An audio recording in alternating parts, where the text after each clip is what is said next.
Je parlerai ce soir sur le thème « Déclencher le réveil de la ville ». Qu'est-ce qu'une ville par définition? Une ville, qu'on appelle autrement un milieu urbain, est un milieu à la fois physique et humain où se concentre une population qui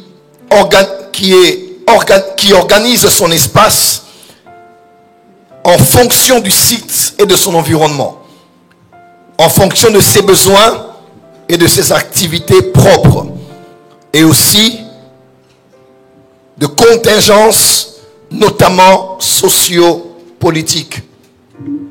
Amen. Et le monde dans lequel nous sommes, la planète Terre, la planète bleue, avec autant de continents que nous avons, de nations, nous avons ce qu'on appelle précisément les grandes villes, que l'on peut citer comme étant les grandes villes mondiales. Nous avons la ville de Londres, New York, Paris, Tokyo, Singapour, Hong Kong, Shanghai, Los Angeles, Pékin, Séoul, Sydney, Berlin, Toronto, et j'en passe. Et je peux parler de la ville de Nantes aussi. Amen. Le Seigneur Jésus-Christ, lorsqu'il donnait le dernier mandat qu'il donnait à l'église que l'on appelle en théologie la Grande Commission, vous le savez aussi bien que moi, les dernières volontés d'un vivant sont à prendre avec le plus grand sérieux. Je suis africain d'origine et dans la croyance collective, nous savons que lorsque un père, une mère, une personne âgée libère les dernières paroles de sa bouche avant de rendre l'âme, ces paroles sont d'une extrême importance. Ces paroles sont grandement sacrées. Nous les prenons et nous en faisons un héritage bien plus que même les terres et les avoirs qui nous sont légués. Jésus, il était déjà mort bien sûr et ressuscité. Il voulait s'en aller au Père, selon qu'il disait dans Jean chapitre 1 verset 13. Jésus savait que son temps est arrivé de s'en remettre au Père, de retourner au Père dans la gloire. Jésus a dit à ses apôtres, allez et faites de toutes les nations des disciples. Vous le savez avec moi, une nation est composée de plusieurs villes, de plusieurs villages, de plusieurs régions, de plusieurs territoires. Mais ce qu'on appelle notamment comme la capitale par exemple, ou certaines villes clés de la nation, sont des lieux où se retrouve de manière cristallisée une bonne partie de la culture que l'on trouve sur tout l'étendue de la nation. Ainsi, pour la plupart des cas, lorsqu'on veut prendre une nation, nous sommes des nations africaines d'origine et nous savons que lorsqu'on veut faire un coup d'État, c'est précisément au niveau de la capitale que l'on commence. On peut commencer ailleurs, mais une fois qu'on entre dans la capitale, il y a des coins stratégiques que l'on prend. On peut prendre les médias, la chaîne de télé de Radio Nationale, on peut prendre l'aéroport, bien sûr, pour bloquer les décollages et les atterrissages. On peut prendre les postes frontaliers comme le port et j'en passe. On peut prendre aussi les grands sièges d'institutions. Et on va vers la présidence. Lorsqu'on y arrive, le push est finalement consommé. Parce qu'on sait qu'une fois qu'on possède une ville, une grande ville, et précisément une capitale, on a possédé toute une nation. Parce que pour entrer dans la nation, il faut entrer par la ville. Parce que les villes sont précisément les portes tant physiques que spirituelles des nations. Jésus a dit ici, allez vers les nations. Qui croit que Dieu l'a envoyé vers les nations ici? Qui croit que Dieu l'a donné des nations ici? Qui croit que Dieu l'a appelé pour des nations ici? J'aimerais dire à quelqu'un sur ton amen que ce qui était local va devenir global dans ta vie. Ça peut être ton ministère, tes affaires, tes projets. Le temps est arrivé où tu quittes du local au global, du national au continental, du continental à l'intercontinental, à l'international. Dis amen bien que je te suive. Mais autant que Dieu t'envoie vers les nations, il faut savoir de manière stratégique et apostolique que pour toucher une nation, il faut toucher la capitale. Pour toucher une nation, il faut toucher les villes stratégiques de la nation. Et peut-être que vous ne réalisez pas, mais la Bible que vous avez en main parle autant de nations qu'elle parle des villes. Je répète, elle parle autant des nations qu'elle parle des villes. Dis avec moi, les villes. Encore les villes. Déjà, pour ceux qui ne le savent pas, Éden, on dit Dieu plaça un jardin dans Éden. Éden était comme une ville. En fait, Éden était la capitale de la terre.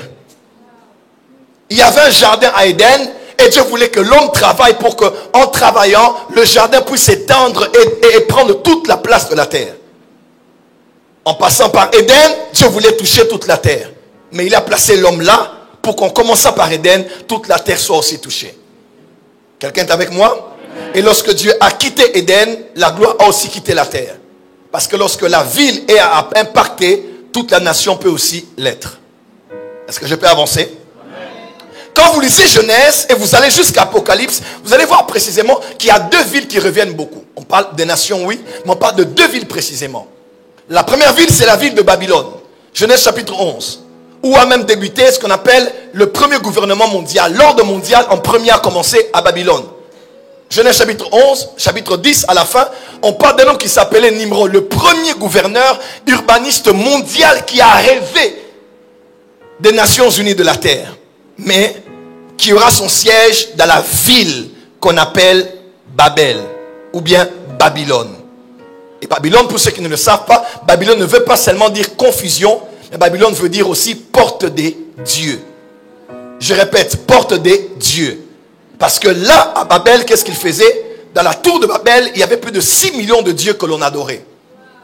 Donc pour gouverner la terre entière, il fallait avoir le quartier général dans la ville qu'on appelait Babylone.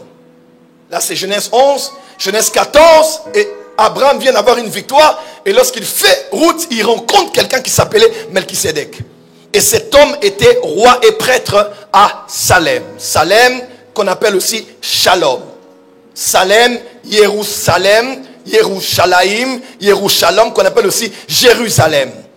Donc vous voyez dans Genèse, on parle de Babylone et on parle de Jérusalem. Dis avec moi Babylone et Jérusalem. Tout au long de la Bible, on parle de ces deux grandes villes, n'est-ce pas? Jérusalem comme étant la capitale de la nation d'Israël. Babylone comme autrefois, aujourd'hui, l'actuel Irak, n'est-ce pas? N'est-ce pas? La Perse d'autrefois, l'actuel Iran, n'est-ce pas? La terre des Philistins, l'actuelle Palestine, n'est-ce pas? On peut aller plus loin? Et quand vous allez dans l'Apocalypse, vous voyez que c'est clair. Suivez-moi très bien. Vous voyez que c'est clairement établi dans la Bible que ces deux villes reviennent encore dans le temps eschatologique. On parle de Babylone comme étant la grande Babylone et on parle aussi de la nouvelle Jérusalem. En d'autres termes, les villes ont une grande place dans la destinée des nations et dans les plans de Dieu. Quelqu'un peut dire Amen. Amen. Au point où, évêque Denis, la Bible déclare, lorsque nous allons revenir avec le Seigneur lors du retour glorieux, Jésus ne donnera pas des récompenses, parce qu'il y aura deux types de récompenses, n'est-ce pas? Les premières récompenses que les chrétiens auront lieu lors de l'enlèvement. Donc quand l'enlèvement aura lieu, nous serons emmenés avec le Seigneur dans les cieux, nous allons passer par le Béma, où Jésus va récompenser les chrétiens par rapport à leurs œuvres. Qui croit qu'il sera récompensé ici? Et sur la terre, il y aura 7 ans où on appelle ce qui va arriver, c'est la grande tribulation. Certains disent que c'est 7 ans, mais 3 ans et demi, on appellera la tribulation. Et 3 ans et demi, on appellera la grande tribulation. Durant ces 7 ans, quand nous on sera enlevés, l'Antéchrist sera révélé et Dieu va juger la terre avec 3 types de fléaux terribles sur la terre pour juger la terre et discipliner Israël. Les 7 sceaux, les 7 fléaux et les 7 trompettes. Quelqu'un peut dire Amen? Amen. On peut avancer? Amen. Vous êtes avec moi toujours? Amen. Voilà. Et à l'issue de ces 7 années, nous serons avec le Seigneur dans les cieux. On va d'abord être récompensés, mais on va revenir avec le Seigneur dans ce qu'on appelle le retour glorieux de Christ. Événement que le prophète Jude a eu, le prophète a eu à décrire. Jude, avant Apocalypse, Jude c'est le frère biologique de Jésus. On le voit dans Marc chapitre 6. Et Jude était prophète. Acte 15 verset 32, on dit Jude et Silas qui étaient tous les deux des prophètes. Donc Marie avait mis au monde un sauveur, avait mis au monde aussi un apôtre qu'on appelle Jacques. L'épître de Jacques, c'est le frère biologique de Jésus. Et Jude, c'est le frère biologique de Jésus qui était prophète. Donc Marie, dans son sein, a mis au monde des sacrificateurs. Je parle à une femme ce soir, que Dieu te donne une matrice sacerdotale. De ton sein sortiront de grands hommes de Dieu et les étoiles dans les nations. Dis amen très fort là où tu es. Et Jude dit, Enoch, 7e après Adam, avait prophétisé que le Seigneur allait revenir avec des myriades d'anges. Et il voyait déjà le retour glorieux de Christ qui aura lieu. Il est écrit, tout œil le verra, même ceux qui l'ont percé. Tous les Juifs vont voir Jésus quand il va revenir. Tout œil va voir Jésus. L'enlèvement sera invisible aux yeux des hommes, mais le retour glorieux sera visible aux yeux de tous. Qui attend le retour du Seigneur ici? Qui attend l'enlèvement ici? Nous, on n'attend pas le retour glorieux. Nous, on reviendra avec le Seigneur.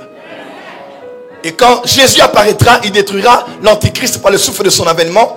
2 Thessaloniciens 2 verset 8, n'est-ce pas? N'est-ce pas? Alors apparaîtra l'impie que le Seigneur va détruire par le souffle de son avènement. Et pour aller plus loin, il posera ses pieds sur la montagne des Oliviers et toute la terre le verra. Comment toute la terre allait voir le Seigneur si ce n'est pas par Internet?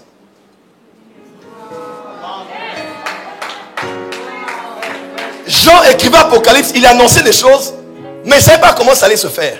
Maintenant, aujourd'hui, on comprend qu'il y aura des TikTok live, des Facebook live. On verra, les gens prendront les caméras, CNN, Al Jazeera. On dira, mais qu'est-ce qui se passe là-bas? Et on verra le roi des rois, le Seigneur des seigneurs, avec son nom écrit sur la cuisse, roi des rois, Seigneur des seigneurs.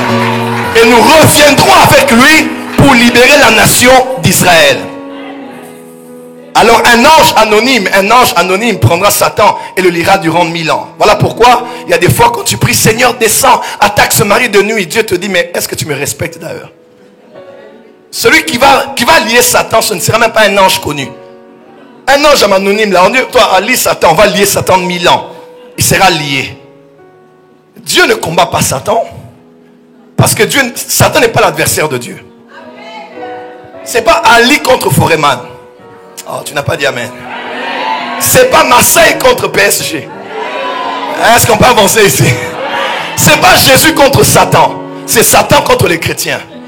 La Bible déclare, votre adversaire le diable rôde comme. Il n'est pas l'adversaire de Dieu, il est l'adversaire des chrétiens.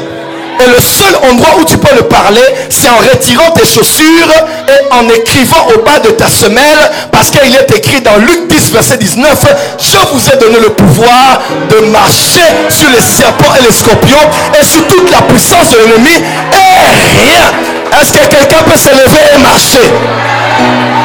Je décrète et déclare qu'ici à Nantes nous marchons sur les léviathans, les serpents anciens et les esprits. Dis avec moi fire. Assieds-toi s'il te plaît. Et Jésus donnera des récompenses sur la terre. Et ces récompenses seront lesquelles? Il donnera des villes. Là vous allez le voir dans les Écritures, n'est-ce pas? Dans Luc 19 verset 17. On peut lire? Luc 19 17.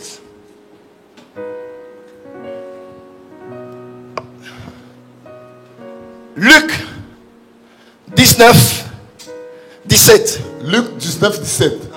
Il lui dit, c'est bien, bon serviteur, parce que tu as été fidèle en peu de choses, reçois le gouvernement de 10 villes. Frère, il est temps d'être fidèle dans ce que Dieu te demande de faire. Si tu laves l'église, sois fidèle. Si tu fais le protocole, sois fidèle. Tu n'as peut-être pas encore une stabilité dans cette ville, mais j'aimerais te dire, tout ne se limite pas ici. Après l'enlèvement, après le retour glorieux, on reviendra ici et Jésus va distribuer des villes.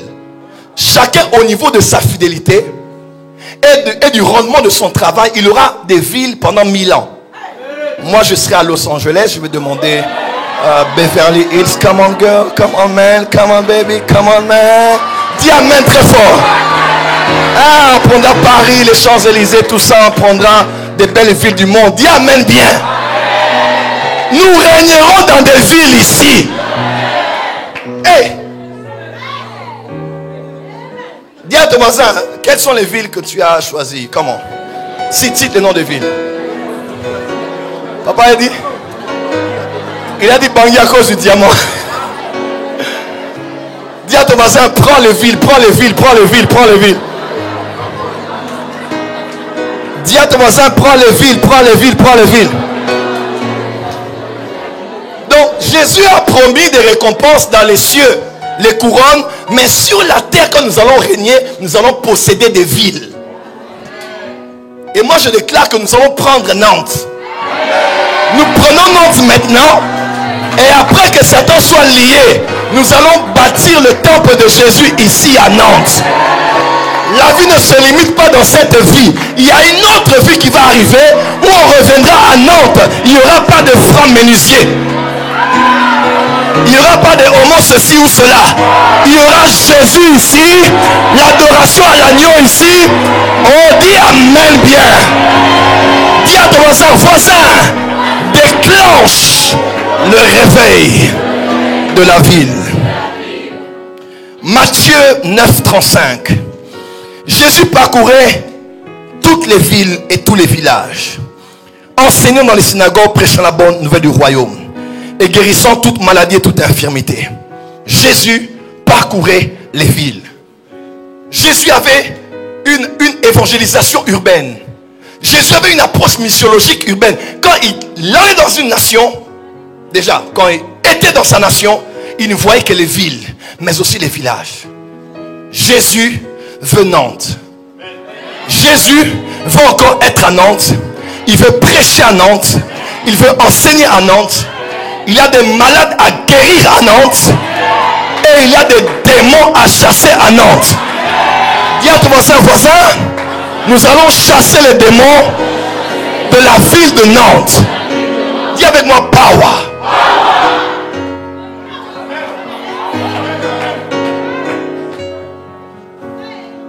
Et même lorsque Jésus-Christ veut s'en aller, Acte 1, verset 8, qu'est-ce que Jésus dit?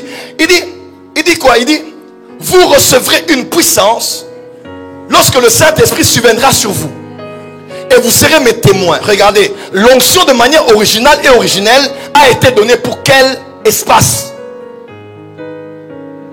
La puissance pour aller en partant de Jérusalem, après Judée, après Samarie, jusqu'aux extrémités de la... Quand Jésus les libérait la puissance dunamis, il voyait que cette puissance c'est pour être des témoins dans des villes, pas dans des nations. Donc Dieu peut te dire va dans les nations, mais pour toucher la nation il va t'amener dans les villes clés des nations.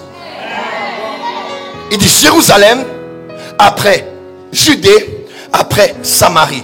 Là c'est Acte 1 verset 8. Mais si vous allez maintenant dans Acte 8 verset 1, vous allez voir que la persécution est venue. Ils ont quitté Jérusalem. Ils sont allés en Judée. Et Philippe est allé en Samarie. Et après, ils sont allés à Antioche. Acte 11. Et après, ils ont touché les nations. Et Paul était destiné à aller dans la ville de Rome. Dieu a un fardeau pour les villes.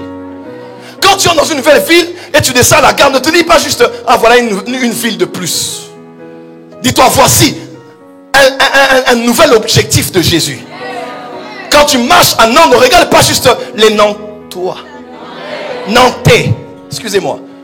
Les Nantais, leur culture, leur manière de s'habiller, leur rythme de vie sociopolitique. Dis-toi, je suis ici parce que Jésus veut régner dans la ville de Nantes. Donc l'onction n'était pas donnée pour reçois, quelqu'un tombe. L'onction n'était pas donnée pour take it, fire. L'onction c'était pour entrer dans la ville, témoigner de Jésus dans la ville et mettre la ville sans dessus dessous. Dis avec moi amen bien. Et l'apôtre Paul reçoit l'apparition de Jésus dans Actes chapitre 8. Parce que dans Actes chapitre 7, il y a Étienne qui meurt.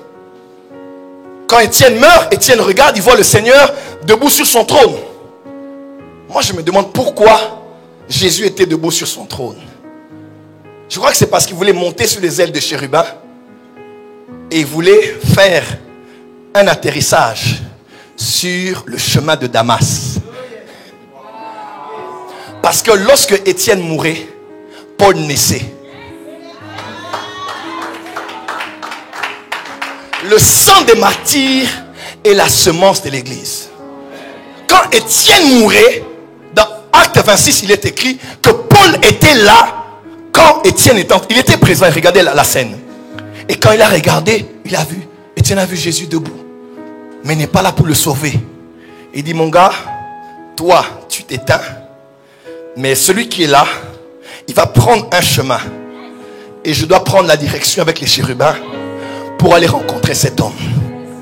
Lorsque Paul rencontre la lumière ténébreuse, le olam, la lumière qui rend aveugle, et qu'il tombe, il se relève et on lui dit, entre dans la ville. Je vais expliquer un mystère tout à l'heure. Entre dans la ville de Damas. N'est-ce pas? Parce qu'il y a quelqu'un qui est mon serviteur. Il s'appelle Ananias. Et quand il entre là-bas, acte 11 dit que acte 9, on dit que Paul a fait quelques temps à Damas. Quand vous lisez acte 11, Paul a fait une année dans la ville où il se trouvait, à Antioche. Quand vous lisez acte 18, Paul fait une année et demie à Corinthe. Quand vous regardez acte 20, Paul fait 3 ans et demi à Éphèse. Pourquoi l'apôtre Paul passait autant de temps dans des villes clés?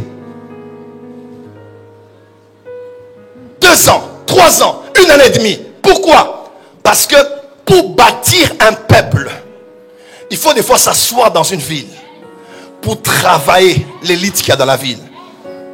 Et ce que j'aime, c'est que Paul a visité les grandes villes de l'époque. Corinthe, Éphèse. Et même Éphèse est l'une des plus importantes villes du Nouveau Testament. C'est la ville peut-être dont on parle la plus, mais sans parler directement. Il y a déjà l'épître de Paul aux Éphésiens, que vous voyez. Il y a deux. Dans Actes des Apôtres, on parle d'Éphèse. Il y a 3 chapitres, on parle d'Éphèse. Pour avancer même, vous allez voir 1 Timothée, 2 Timothée. Timothée vivait à Éphèse. Quand vous lisez 1 Jean, 2 Jean, 3 Jean, Jean était à Éphèse. Il a même été enterré là avec la mère de Jésus qui s'appelle Marie. Est-ce qu'on peut avancer? Dis à ton voisin, déclenche le réveil de la ville. Et dans Apocalypse 2, Jésus parle première lettre à l'ange de l'église d'Éphèse. Une des villes parmi 7 églises de l'Asie mineure, la Turquie actuelle. Jésus a des choses à dire à l'ange. Il a des choses à dire à l'église qui est à Éphèse. Et il la parle comme à un seul individu. Dis à ton voisin, Jésus a une parole pour la ville de Nantes. Dis à 2, 3 voisins, dis voisin, Jésus a une parole pour la ville de Nantes. Donc voyez ici, que ce soit le Seigneur Jésus, que ce soit les apôtres, ou même l'apôtre Paul, l'apôtre de l'église, l'apôtre de la grâce, il a travaillé stratégiquement dans les villes. Déjà, parenthèse, j'aimerais vous dire ceci. Est-ce qu'il y a de l'argent à Nantes ici? Il y a beaucoup d'argent. Il y a beaucoup d'argent. Dis à ton voisin, Nantes c'est Capernaum.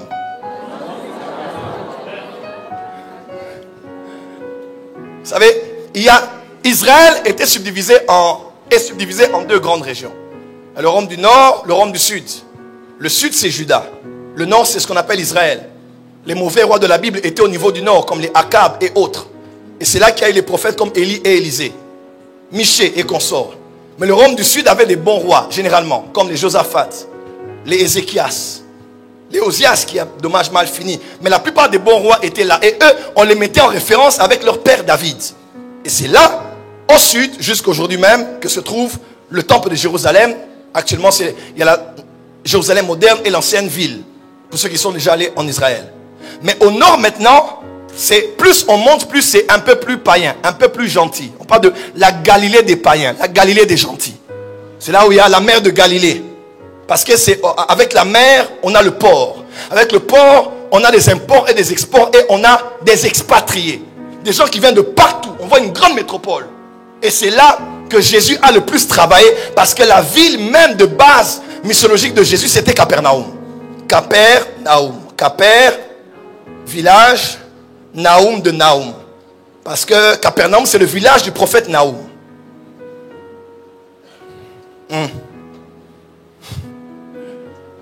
On peut avancer? On peut avancer? Dis à ton voisin, déclencher le réveil de la ville. Et Jésus a plus passé du temps au nord qu'au sud. Il est allé que quelques fois à Jérusalem au temple. Et c'est même là qu'il était mort. Il passait son temps dans des villes qui étaient au-dessus. Parce que ces villes-là étaient les villes qui s'étaient finalement ouverte à son message. Il a fait le plus grand lot de ses miracles au nord par rapport au sud. Quelqu'un peut dire amen bien? Quelqu'un peut dire amen bien? Quelqu'un peut dire amen bien? Donc quand tu lis les Écritures, tu vois que Dieu a une pensée claire pour les villes et Jésus a travaillé stratégiquement dans la dimension des villes. Alors, j'aimerais vous donner ici quelques principes clés qu'il faut pour prendre une ville. Donc c'est un message apostolique et prophétique. Comment prendre une ville? Comment vivre un réveil dans la ville? Aïe. Déjà, que veut dire le réveil? Le réveil n'est pas avant tout un concept dénominationnel. Église de réveil, église charismatique, évangélique, presbytérienne, baptiste, ménonite, anabaptiste ou luthérienne.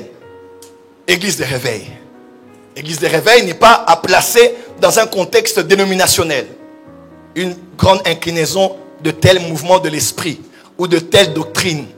Alors on la classifie parmi une longue liste des types d'églises qu'on a dans le christianisme. Le réveil n'est pas un concept dénominationnel. Deuxièmement, le réveil n'est pas de l'effervescence ecclésiastique. Et là, j'aimerais insister. J'avais quelques migraines, j'ai pris un Doliprane ce matin. J'ai pris un Doliprane. Et quand tu le prends, produit effervescent, tu le mets. Je l'ai placé là. Je me suis retourné. On était rentré très tard. Hier, je m'étais beaucoup donné. On avait pleuré, tout ça. J'avais des migraines. Et j'ai entendu le bruit.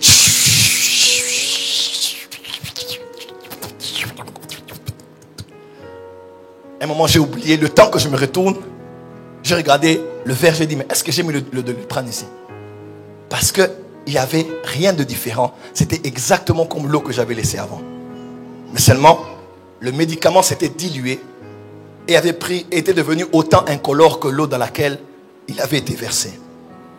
Parce que ce qui est effervescent tombe, fait des bruits, secoue un peu, agite ça et là, mais c'est momentané. Un peu d'agitation, un peu de chakababamama, un peu que le prophète Jésus était là, c'était plein, et puis après ça, on revient à la case de départ. Question pour un champion, compteur à 0.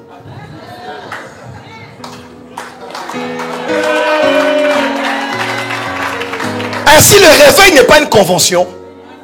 Il peut commencer par une convention, mais ce n'est pas une convention. Le réveil peut commencer par une retraite, mais ce n'est pas une retraite. Ça peut commencer par un culte, par un rassemblement. Et je crois que cette réunion commence, pose les jalons d'un nouveau réveil. Est-ce que je parle à quelqu'un qui est ici, qui commence dans la ville de Nantes? Mais seulement, ce n'est pas quelque chose de passager ou de momentané. Prends tes mains, frotte tes mains, pose sur tes joues. C'est chaud, hein? Baisse tes mains. Si je te dis dans 2 minutes de remettre les paumes de tes mains, tu ne sentiras plus rien. Je ne veux pas un christianisme où on est là que pour se réchauffer. On a chanté, on a prié, on était plein. Tel prophète est venu, c'était le feu. Tel autre a fait un programme, c'était le feu. Les programmes sont une bonne chose. Mais le but du réveil n'est pas le réveil. Le but du réveil, c'est l'éveil. On ne se réveille pas pour se endormir, mais on se réveille pour rester éveillé. Ah, dis amen là où tu es. Le réveil, c'est aussi cette petite horloge à côté de toi qui est à 6 heures précisément dans ton téléphone. Moi, des fois, j'ai difficile à me réveiller. Là, tu vas voir le téléphone de maman là-bas sonne, surtout les iPhones. Ça m'énerve le bruit des iPhones. Les maudits à des iPhones. Que Dieu bénisse tous ceux qui sont dans la maison Samsung et tous ceux qui sont dans les vrais téléphones ici. Voilà. Ceux qui ont des vies compliquées utilisent toujours les iPhones. Ou ID ou iOS, c'est quoi là? Non, life is easy. Il ne faut pas compliquer les choses. Est-ce que je peux avancer ici? Est-ce que je peux avancer? Quand ça sonne là, c'est le réveil, comme n'est-ce pas, non? Quand le réveil sonne, ça ne va s'arrêter qu'au moment où tu vas te réveiller. Où tu vas l'arrêter. Frère, il est temps que nous devenions des alarmes. Tu fais tellement de bruit à Nantes. à la fin, Nantes est obligé de se réveiller. J'aimerais parler à quelqu'un ce soir qui sert Dieu dans la ville de Nantes ou qui est chrétien ici. Il est temps de faire le bruit. Dis à ton voisin, il est temps de faire du bruit. Nous allons faire un bruit dans les actions, les campagnes, les retraites, les programmes, jusqu'à ce que le réveil sera déclenché. Renard Bonke a dit ceci: on ne bat pas le fer que quand il est chaud. Des fois, il faut battre le fer jusqu'à ce qu'il soit chaud. Oui, des fois, on ne bat pas le réveil jusqu'à ce qu'il soit chaud. Des fois, on ne bat pas le réveil tant qu'il est encore chaud. Mais on le bat des fois jusqu'à ce qu'il soit chaud. Des fois, on n'attend pas les opportunités, on les crée. Le réveil est à notre porte. Il est temps de l'activer. Il est temps de la déclencher. Ah, dis amen très fort. Dis à ton voisin, voisin. Déclencher le réveil de l'église de Nantes. Je dis de Nantes. Je dis de Nantes. Quelqu'un dira, oh non, mais prophète, c'est Dieu qui envoie le réveil. Papa, tu mens. Tout réveil a toujours été l'association de l'accolade entre les cieux et la terre. Le réveil, c'est comme le cycle hydrologique de la pluie. Le réveil, c'est simple. Qui initie la pluie? C'est le soleil. Qui initie le réveil? C'est le soleil de la justice. Mais aussi vrai qu'il est soleil, il ne peut pas initier la pluie tant qu'il ne trouve pas des zones humides sur la terre. Mais quand il trouve des zones, est-ce qu'il y a des zones humides ici? Aïe, aïe, aïe. Est-ce qu'il y a des cœurs humides ici? Est-ce qu'il y a des cœurs qui ont été bercés par le fleuve d'eau vive ici? Alors qu'est-ce qu'il fait? Le soleil réchauffe ces espaces d'eau. Et la chaleur déclenche le phénomène de l'évaporation. L'évaporation, c'est l'eau, mais qui s'est métamorphosée. Puisque l'eau ne peut pas monter comme ça au ciel, l'eau, qu'est-ce qu'il fait? Il se transmute. Il se métamorphose et devient invisible. Et l'eau monte. Dis à ton voisin, il est temps de s'évaporer. L'évaporation, c'est la prière. Ah, l'évaporation, c'est la prière, c'est la prière. On ne la voit pas, on ne la touche pas, on ne la sent pas. On ne la voit pas avec un microscope, ni pas avec un scanner. Mais quand la prière sature une ville, quand la prière sature une maison, tôt ou tard, elle finira par arriver. Corneille, tes prières et tes aumônes sont bons parce que ça monte. Prière et mataka. Dis à ton voisin, la prière monte. Hey, dis la prière monte. Si on te voisin, dis voisin. Nos chansons montent. Nos louanges montent. Nos prières montent. Et quand ça arrive quelque part, il y a tout un tas de phénomènes. Et après des vents chauds. Dieu fait des anges des vents. Et là, il y a un mouvement de vent qui arrive. Et ceux qui s'étaient glacés tombent sur la terre. Au fait, le ciel redonne à la terre ce que la terre l'a fait monter. Autant de vapeur, autant de pluie. Peu de vapeur, peu de pluie. Beaucoup de prières, beaucoup de réveil. Peu de prières, peu de réveil. Dis à ton voisin, fais monter la chaleur. Fais monter la vapeur. Fais monter la prière. Je veux prier, toujours prier, encore. Jusqu'à ce que tu m'exaltes. Plus fort. Je veux prier, toujours prier. Ici à Nantes. Jusqu'à ce que tu m'exaltes. Acclame très fort à Nantes, nous allons prier. Oh oui, on va prier. On va faire On va prier. Parce que la pluie est la sommation d'un travail qui se fait entre les cieux et la terre.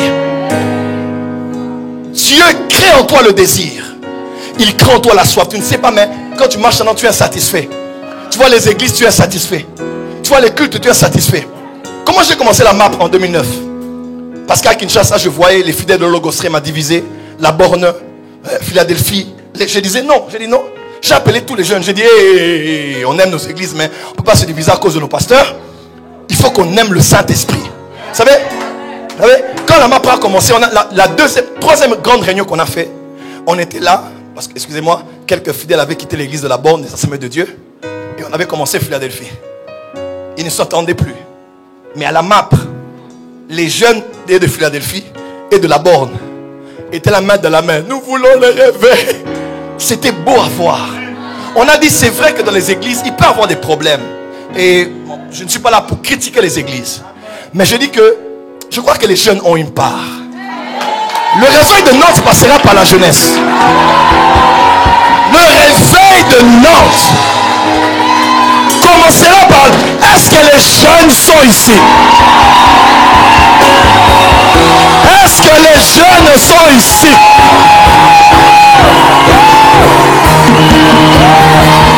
Est-ce que les jeunes sont ici? Je ne sais pas. Ne méprisez pas la jeunesse. Le réveil de Nantes va commencer. Si tu es jeune, dis ah.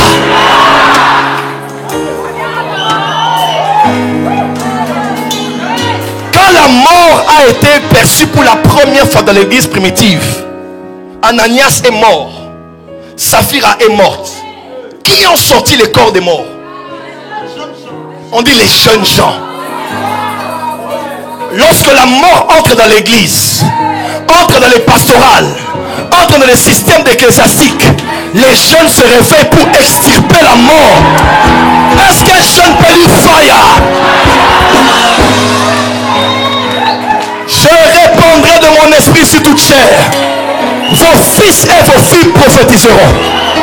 Vos jeunes gens auront des visions et vos vieillards des songes. Oui, je répandrai de mon esprit sur mes servantes et mes serviteurs.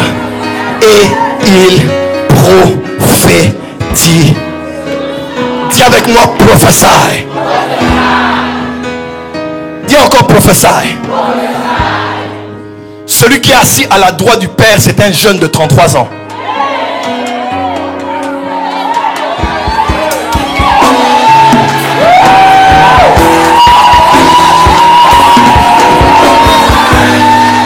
Acte chapitre 1. Les deux hommes ont dit, comme il est parti là, c'est comme il reviendra.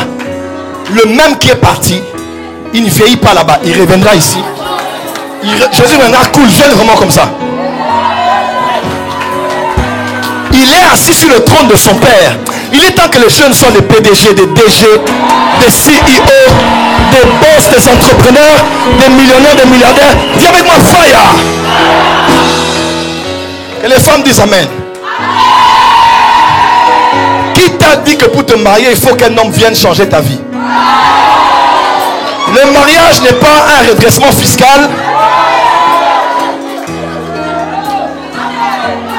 Le mariage n'est pas une transformation sociale. Un homme peut venir t'épouser et te trouver avec une Rolls Royce. Un homme peut t'épouser et te trouver avec 5 immeubles à Nantes et ta Maserati.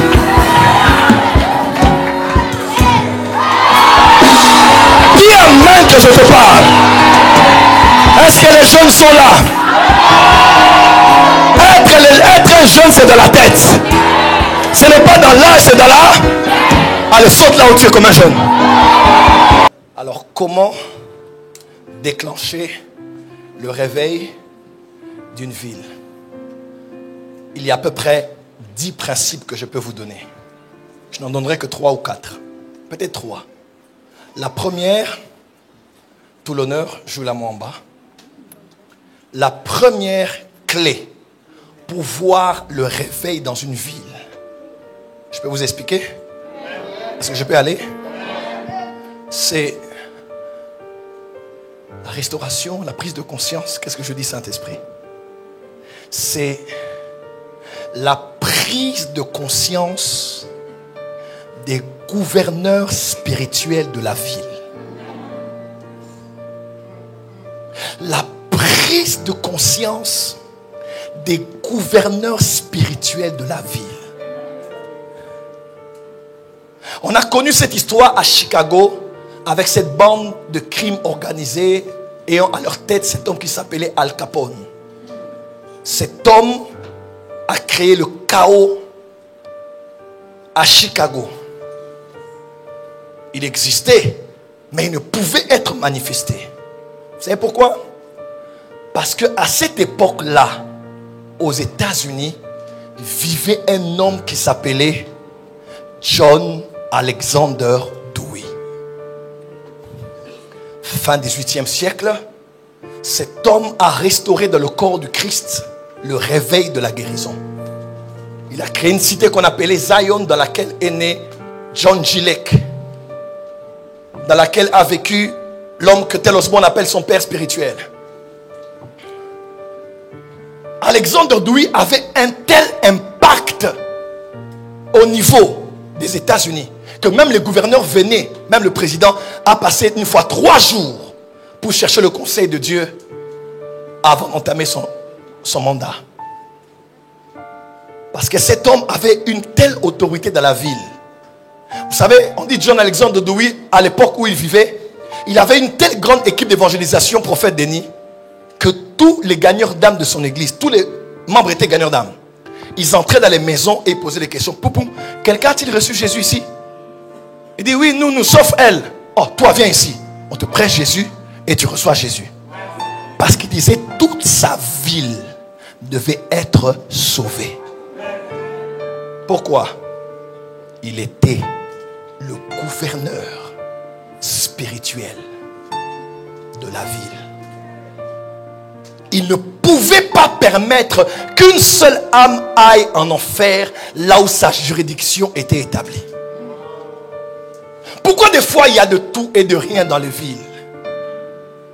C'est parce que les gouverneurs spirituels ne comprennent pas l'impact de leur responsabilité. À la tête de Nantes, quelle est l'institution première? La mairie?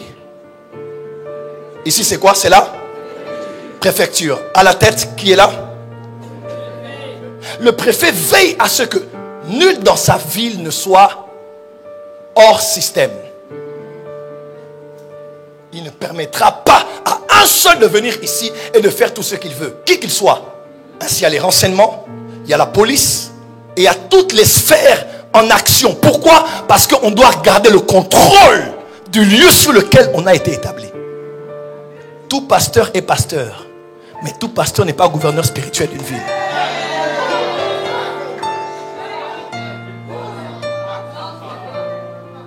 Et un de nos problèmes, c'est que des fois, on a des villes, mais on n'a pas des gouverneurs spirituels. Écoutez-moi. Et même des fois, on en a, mais plusieurs qui ont des fois peur. Ils sont des fois timides. Ils ont des fois peur d'être blessés. Ils ont des fois peur de beaucoup de raisons. Papa, c'est le temps de prendre les responsabilités. Dieu nous a envoyés à Nantes. Toutes les âmes de Nantes doivent aller au ciel.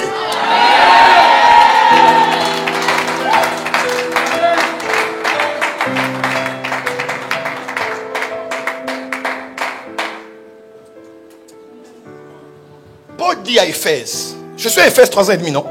J'ai prêché tout le conseil de Dieu. Les gens prenaient des livres magiques, ils ont tout jeté.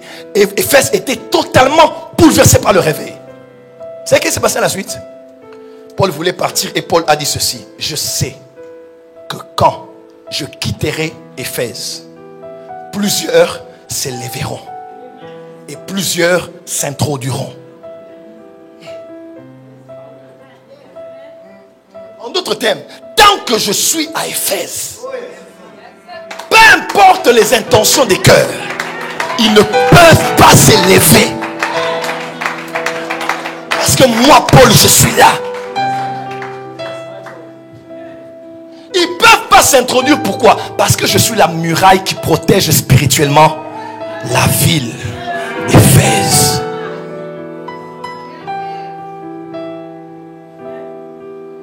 Je parle ici à quelques gouverneurs de cette ville. Pasteur Chancel, Évêque Denis, papa, avec tout le respect, prenez vos responsabilités. Pourquoi le péché est entré dans le monde?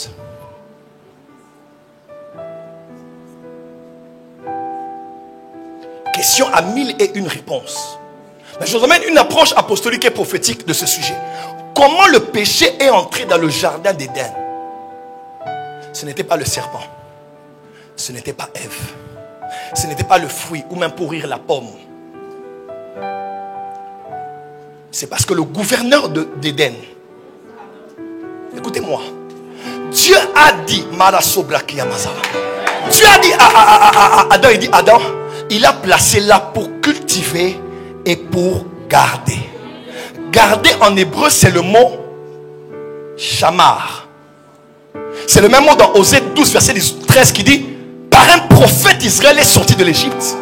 Et par un prophète Israël a été shamar. L'Éternel te baraque, va te baraque et va te shamar. Il te bénira et il te gardera. Donc, Adam était un shamar appelé à veiller. Shamar veut dire faire le guet, être sentinelle, veiller à tous les niveaux, à ce sur quoi on a été établi. Quelqu'un me suit? Comment le serpent est-il entré? Il a fait n'importe quoi. Tu n'as pas compris. On dit quand l'homme est sorti du jardin, Dieu a mis deux êtres là pour qu'ils chamarrent la voie qui mène au fruit de l'arbre de vie. Ils avaient des épées et ils ont dit nul ne passera ici sans passer par nous. Pourquoi le péché est entré? Parce qu'Adam ne s'est pas comporté comme ces êtres angéliques. Tombé dans le love de la chair et de la chair, un serpent est entré, l'homme le plus spirituel de nous tous. Adam n'a pas vu le serpent et n'a pas vu Lucifer dans le serpent. Il a vu et il a laissé faire. Le mal grandit à Nantes parce que des chamards ont oublié leurs responsabilités. Il est temps que les gardiens de la ville sortent des épées et disent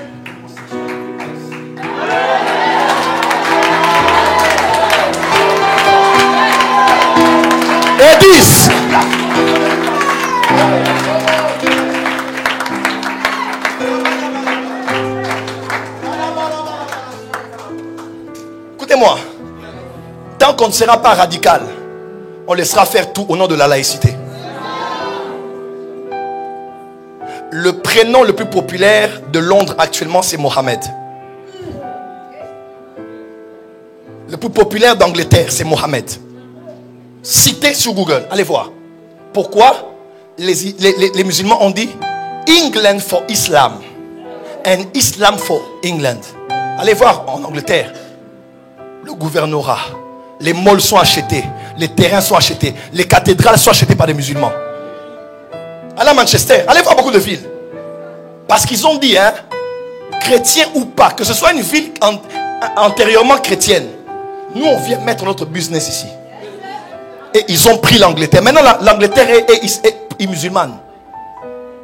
Alors que les plus grands réveils qu'on a connus en Europe viennent de là. Et tout ça par l'indifférence, l'insouciance.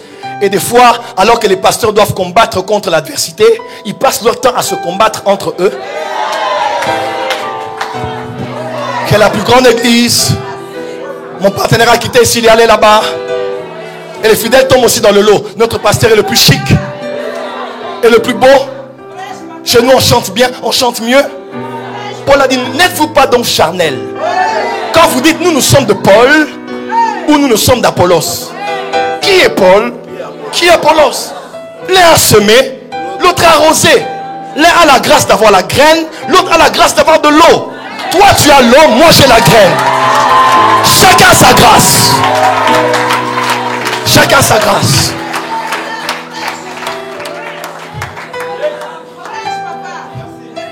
Chacun sa grâce. Voilà pourquoi Pierre et Jean montaient au temple pour aller. Pierre était là, Jean était là. Mais Pierre était l'homme des miracles, Jean était l'homme de l'Apocalypse. Ils ont dit à cet homme, regarde-nous. L'homme les a regardés. Vous savez quoi? Et ce n'est pas Jean et Pierre qui ont dit ce que nous avons. Pourquoi c'est Pierre qui a dit? Parce qu'ils étaient à deux en train de regarder. L'homme les a regardés. Pierre a dit, bon, Pierre, moi je vais dormir sur la poitrine de Jésus pour avoir Apocalypse. Mon gars, ça c'est ton truc. Toi t'es l'homme de miracle. Il a dit, Pierre, mets-toi en avant. Il s'est mis en arrière. Et Pierre a dit, je n'ai ni or, ni argent, mais ce que j'ai, je te le donne. Au nom de Jésus, lève-toi, marche. Ce n'est pas parce que tout le monde nous a regardés que nous tous nous avons la grâce de faire marcher un paralytique. Il faut la reconnaissance des grâces, la reconnaissance des ministères. Ce qui a tué Nantes, c'est que chacun veut faire tout ce que...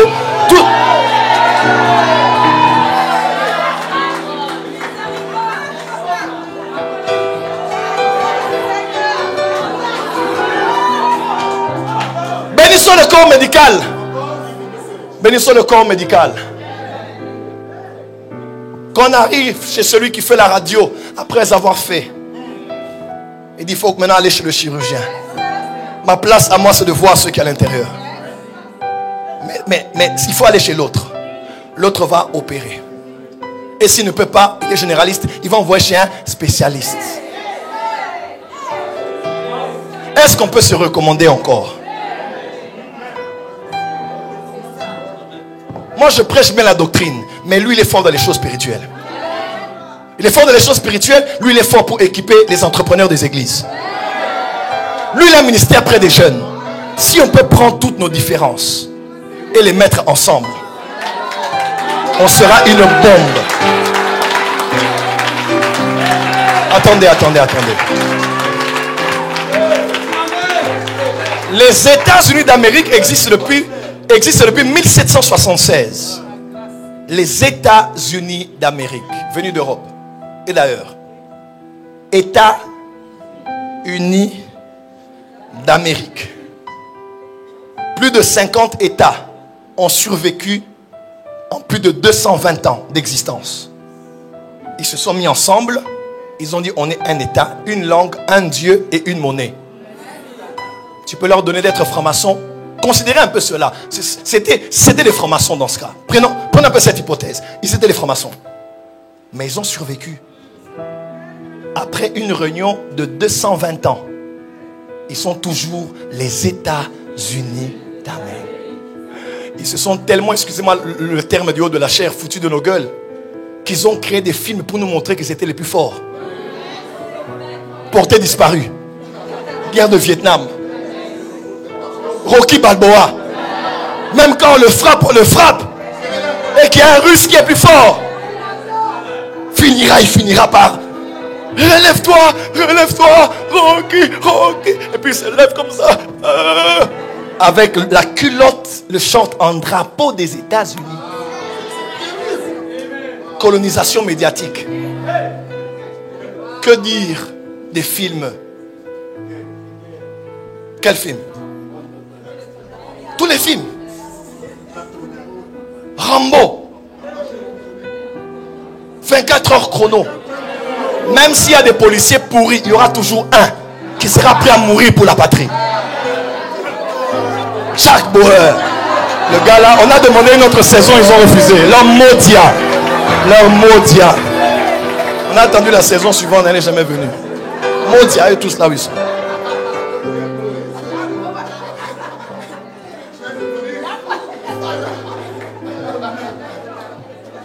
Avez-vous vu la réaction de Donald Trump lorsqu'il a vu la photo du président de la Corée du Nord, de la Russie et de la Chine? Il allait tweeter quelque chose de n'importe quoi.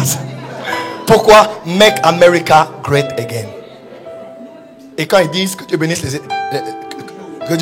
États-Unis, que Dieu vous bénisse et bénisse les États-Unis. Sur toute leur maison, il y a des drapeaux des États-Unis à l'extérieur. Un pays patriotique. Même quand Trump a gagné les élections, peu importe l'animosité dans laquelle ils ont fait les élections présidentielles. Vous voyez ce qui s'est passé? Obama était là. Les Clinton étaient là. Biden était là. Parce que malgré nos différences, nous avons un système à préserver.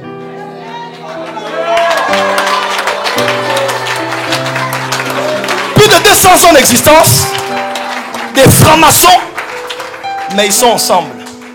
50 États ensemble pendant 200 ans. Est-ce que 50 pasteurs à Nantes peuvent survivre à 30 minutes de réunion?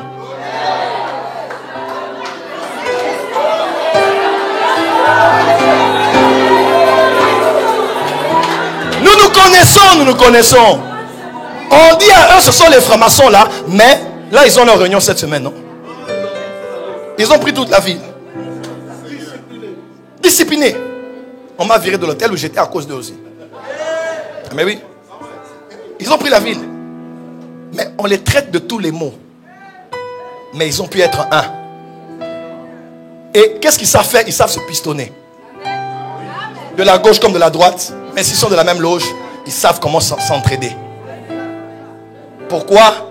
Parce qu'ils sont des fraternités. Quelle était la force de l'église primitive? Ils persévéraient dans la communion fraternelle. Ils s'appelaient des frères, pas des bishops. À l'époque de Branham, on disait frère Branham, frère Osborne, frère Kenneth Hagin, frère Copeland, frère. Non, je suis bishop, je ne suis pas frère. Mais tu n'es pas frère, tu es sœur. On dit, ah bonjour frère, je ne suis pas frère.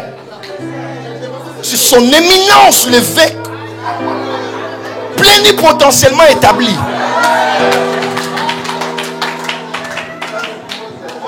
Ce n'est pas le titre qui fait le ministère. C'est le ministère qui fait le titre.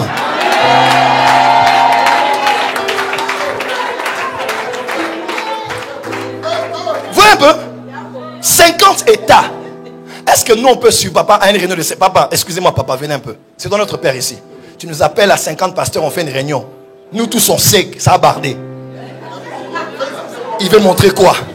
Quelqu'un d'autre voudra montrer sa présence par son absence. Il se fera remarquer parce qu'il est absent. Si je suis là, on me remarquera pas. Il faut que je sois absent pour qu'on dise qu'il n'était pas là. Je viens en retard. On va me faire asseoir où? Et dans la réunion, il y a des protocoles. Les protocoles de tel daddy. Les protocoles de tel daddy. Où on va faire asseoir notre daddy? On a fait asseoir notre daddy à la deuxième rangée. Ah, papa sort, on ne nous a pas honorés. Vous voulez trop des honneurs sans fruit, sans résultat. Francophonie, réveillons-nous. C'est ça, non? L'humilité des fois, c'est ça aussi. Tu viens, tu t'assois où on te... Je dis, il faut honorer les hommes. Je ne refuse pas. Mais il ne faut pas en faire de trop.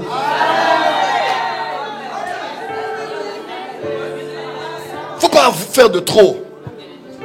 L'orgueil n'est pas loin de ça. Avoir la première place à l'église ne te garantit pas la première place au ciel.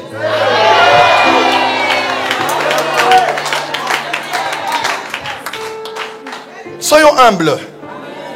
Les hommes meurent. Non, les jeunes, regardez comment la jeunesse est. Les jeunes sont livrés à eux-mêmes. 50 États ont survécu à plus de 220 ans. Depuis 1976. Nous, une réunion de 30 minutes. À la fin, dans nos groupes WhatsApp, on commence à s'écrire. Tel a parlé comme ça, pourquoi? Tel disait ça parce qu'il m'attaquait. Ce sont des bêtises et des enfantillages. Il est temps de grandir. On a toléré des choses, c'était un âge. Maintenant en 2025, là, à l'ère de l'intelligence artificielle, on ne peut plus faire le christianisme comme on faisait. On ne peut être fort qu'en étant unis.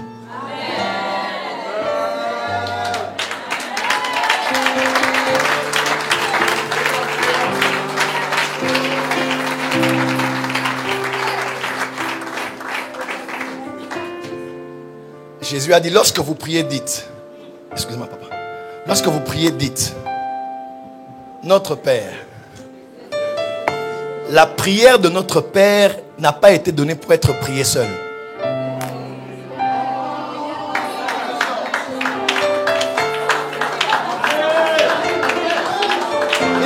Dis mon Père qui est dans les cieux. Donne-moi, pardonne-moi, délivre-moi, change-moi, préserve-moi, mon église, ma famille, mon ministère. Non. Donne-nous notre pain.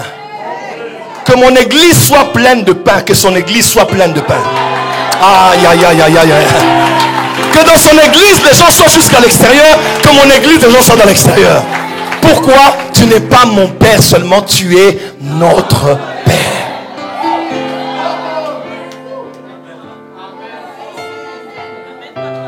Mais pardonne pas que moi, pardonne lui aussi. Pardonne-nous. Délivre-nous tous. Si j'ai vécu en victoire avec ma famille, que l'autre aussi puisse vivre en victoire dans sa famille. Nous sommes trop égoïstes. Et pendant qu'on s'est divisé, ils ont pris Nantes. Ils ont pris nos jeunes. Ils les ont pris par les films, par Internet, par des réunions, par des réseaux. On n'arrive plus à éduquer nos enfants aujourd'hui. On n'arrive plus à maîtriser les jeunes. Parce que les chamards ne se sont pas mis ensemble pour protéger et préserver. Quelqu'un peut dire amen très fort. On prend une ville par l'unité. On prend une ville par l'association des leaders spirituels de la ville. Je parle à mes frères des apôtres et les prophètes. J'ai dit, les gars, on s'est battu des années, hein, s'il vous plaît. Maintenant, on dépose des armes. On va aller se soutenir. Vous savez, des fois, Satan ne nous combat pas. Hein? Satan est à Hawaï avec Jézabel, en train de siroter. Là, il sirote un bon verre de jus. Au soleil. Avec des lunettes. Il prend un bon vent. Et il sait qu'il n'a plus à nous combattre. On va s'entretuer nous-mêmes. Évêque Denis, une chose grave que Dieu m'a dit un jour. Pourquoi tirez-vous sur les ambulances? Un frère est malade. Son église a déjà un problème. Il est déjà touché par quelque chose qui arrive. Il est dans l'ambulance pour aller être soigné. Parce que l'ennemi l'a frappé. Vous vous dites ce n'est pas suffisant. Vous prenez encore les armes et les lance-roquettes. Vous devez l'achever. Vous devez l'achever. Pourquoi terminez-vous le sale boulot de Satan? Voici mon serviteur Ésaïe 42, en qui mon âme prendra plaisir. Il ne brisera pas le roseau cassé. Il n'éteindra pas la lampe qui fume encore. La bougie en train de s'éteindre, ça sert à quoi? On dit, lui, le serviteur de Dieu, il va garder le petit feu jusqu'à ce que le petit feu redevienne un incendie dans la ville.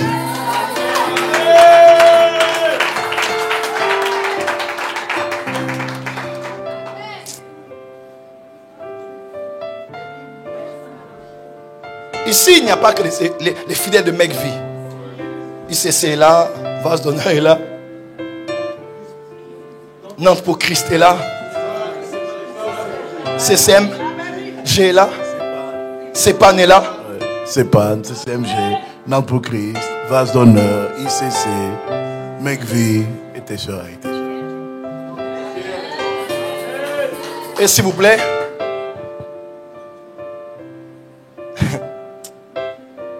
nous ne serons pas enlevés en fonction des logos de nos églises,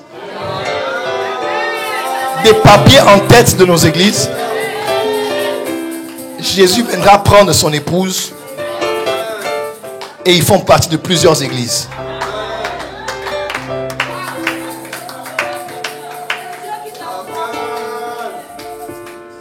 Dieu m'a envoyé à Nantes. Je ne comprenais pas trop ce programme. Maman en parlait. Je ne comprenais pas trop ce programme.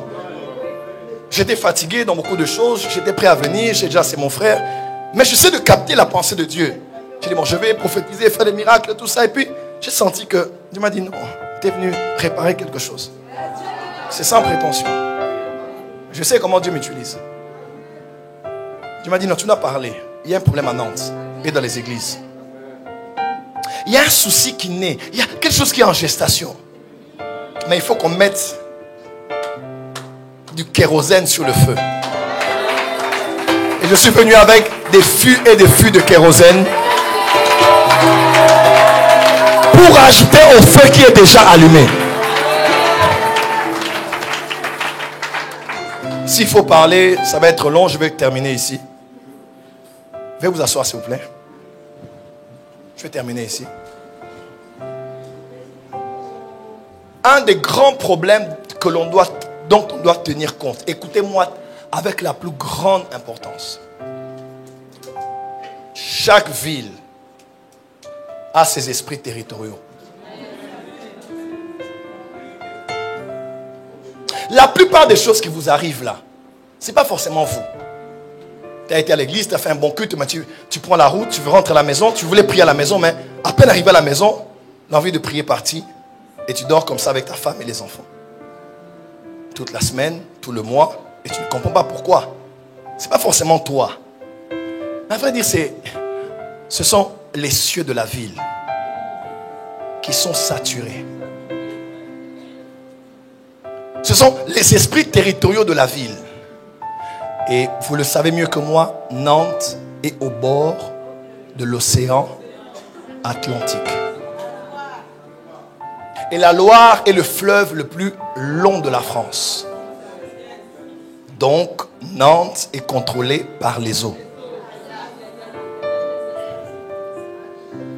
Depuis l'époque de l'esclavagisme jusqu'à ce jour, les eaux dominent. Là où j'étais à l'hôtel, j'ai vu l'image de Poséidon avec son trident. J'ai vu ça tout à l'heure en passant. J'ai regardé, j'ai souri. J'ai dit, je sais là où je suis ici. Une atmosphère bizarre. C'est à cause de ça qu'on ne peut pas faire la vie chrétienne comme tout le monde le fait. Comme tout le monde l'a fait. Il faut la faire avec la conscience que nous sommes sur une terre qui est déjà possédée. Et on ne peut pas pénétrer les gens sans pour autant déchirer les cieux. Parce que l'état de ton ciel détermine l'état de ta terre. L'état de ta mer détermine l'état de ta terre. Et le problème de Nantes, ce sont les cieux. Pourquoi la prière doit monter? Parce que autant elle monte, elle peut déchirer les cieux. Parce que les prières peuvent être bloquées.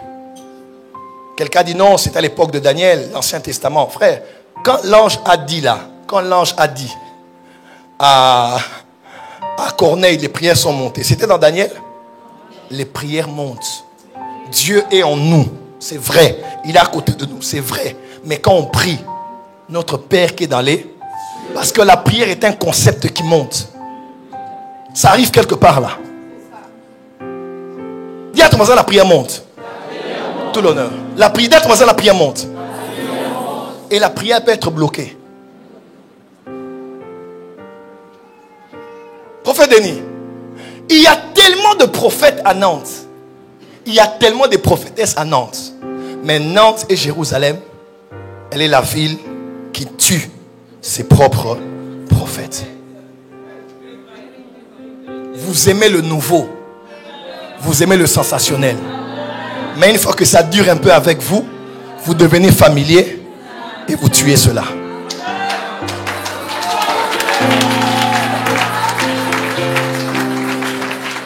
C'est ma première fois. Deuxième fois, vous allez venir. Troisième fois.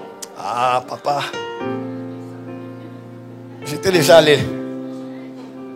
Parce qu'ici, on ne valorise pas le prophétique.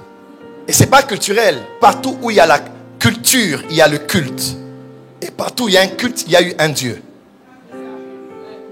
La plupart des cultures ont tiré leur origine des cultes ancestraux. Levez-vous s'il vous plaît. Vous servez Dieu? Où? À Angers. Okay. D'accord. Vous prêchez? J'ai commencé par la grâce. Vous êtes venu seul? Monsieur le mari, veuillez vous asseoir. Monsieur le mari, vous êtes tout mignon. Acclamez pour monsieur le mari. Oh, un peu de gentillesse.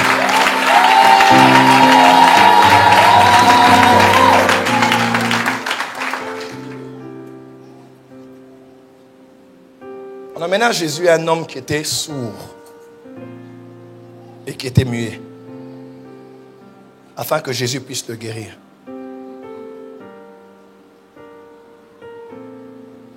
Jésus touche cet homme. Il regarde les cieux et il dit Ephata. Jésus n'a pas regardé à la bonne direction. Pose tes yeux sur les oreilles et sur la bouche, puisque c'est là où il y a la fermeture. Jésus dit non. Il ne peut entendre ni parler. Pas parce que c'est verrouillé dans la bouche et aux oreilles, mais parce que les cieux sont fermés. Et il a dit Fata. À l'instant, la bouche a été déliée, les oreilles ont été ouvertes. Nous avons beaucoup de personnes capables d'entendre Dieu et de prophétiser. Mais ils sont verrouillés. La simple raison, les cieux sont fermés. Là où il y a la mer, c'est là où il y a la mort. Je reviendrai l'année prochaine, je parlerai à l'église ici. Est-ce que vous savez qu'il y a des portes dans la mer? Est-ce que vous savez qu'il y a des portes dans la mer? Est-ce que vous savez qu'il y a des êtres qui ne sont pas des humains qui sont à Nantes? Est-ce que vous savez qu'il y a des femmes qui ne sont pas humaines mais qui sont à Nantes? Nantes est un sanctuaire quadrillé dans son urbanisation, bien aligné par des lignes laies, avec au centre des centres énergétiques pour contrôler toute la ville. Voilà pourquoi il est temps que l'église entre dans le combat spirituel. Pas les petits combats qu'on fait, je crie, chante, non. Un combat spirituel dirigé par un conseil apostolique et prophétique. On se met ensemble, on jeûne, on prie, on consulte Dieu. Dieu nous donne des stratégies, comment prier, l'heure à laquelle prier, où prier et comment réévangéliser la ville.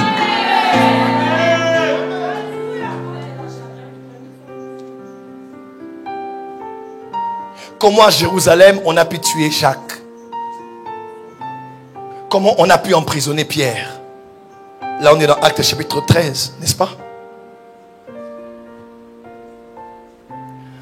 On les a arrêtés. Je suis plus que sûr parce que l'église de Jérusalem était trop une église pastorale, apostolique, qui formait les gens, mais qui ne réalisait pas en fait l'importance du combat spirituel. Et tu sais quoi? Lorsque Paul, respirant la menace, a pris les lettres de la mort avant qu'on lui donne les lettres de la vie, les épîtres, il a pris les lettres de la mort, il voulait aller à Damas pour aller tuer. Comme on a tué plus tard Jacques, on a incarcéré Pierre. Jésus lui est apparu, boum, il tombe. Et Jésus lui dit, tu sais quoi, tu ne peux pas aller faire ce que tu faisais dans les autres villes, dans cette ville. Parce que dans cette ville, il y a un homme. Cet homme est le gouverneur spirituel de Damas. Il dit cet homme-là, parce qu'il est dans cette ville, tu ne pourras pas détruire dans cette ville comme tu as détruit là-bas.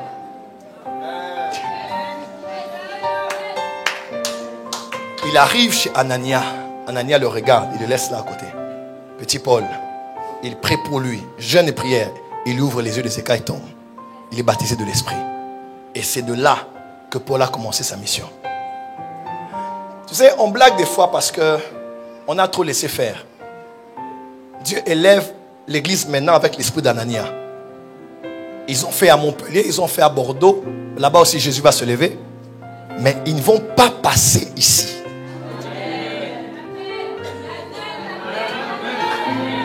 Ça me rappelle la bonne vieille saga